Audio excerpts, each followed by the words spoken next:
TV serial रिश्ता का कहलाता है कि आवे वाला एपिसोड में अभिनव शर्मा का निधन होखे वाला बाटे। खाई में गिरले की वजह से अभिनव शर्मा का मौत हो जाई और अक्षरा एकर पूरा इल्जाम अभिमन्यु पर लगा दी हाँ। लेकिन यहाँ हम अभिनव के बारे में नहीं बल्कि अभिनव का किरदार निभावे वाला अभिनेता जय सोनी के बारे में बात करे वाला बानी।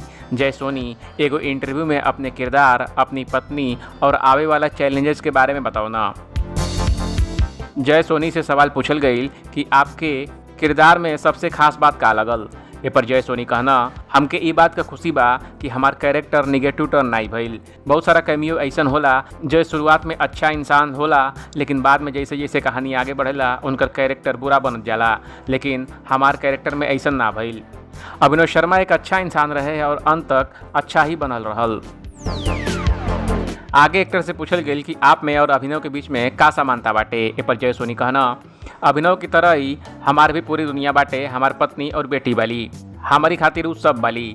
इनफैक्ट हमार पत्नी सबसे बड़हन क्रिटिक है, वो बोल देली अगर उनका कुछ अच्छा नहीं लागेला तो। लेकिन एगो निगेटिव पॉइंट भी हवे, कभी कभी वो सीरियल देखत देखत बोल देली, अच्छा इतने प्यार से अचार लेके आवत ल, हमारी खातिर तो कुछ नहीं लैला।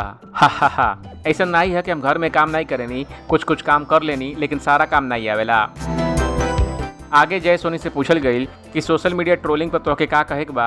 जे पर जय सोनी कहना, हमें सब पर इतना ध्यान नहीं देनी। अगर हमें सब बात पर इतना ध्यान देती कि सोशल मीडिया पर लोग हमारी बारे में का कहता तो हमारी परफॉर्मेंस पर असर पड़ी। एक अभिनेता खातिर ई जरूरी है कि वो अपन फोकस रहे और अपन काम करत रहे।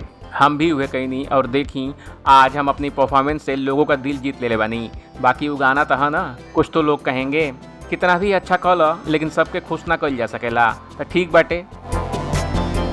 जय सोनी की ए इंटरव्यू पर आपका का कहे कमेंट कर हमके जरूर बताई। बाकी अपडेट के लिए देखते रही ABV भोजपुरिया।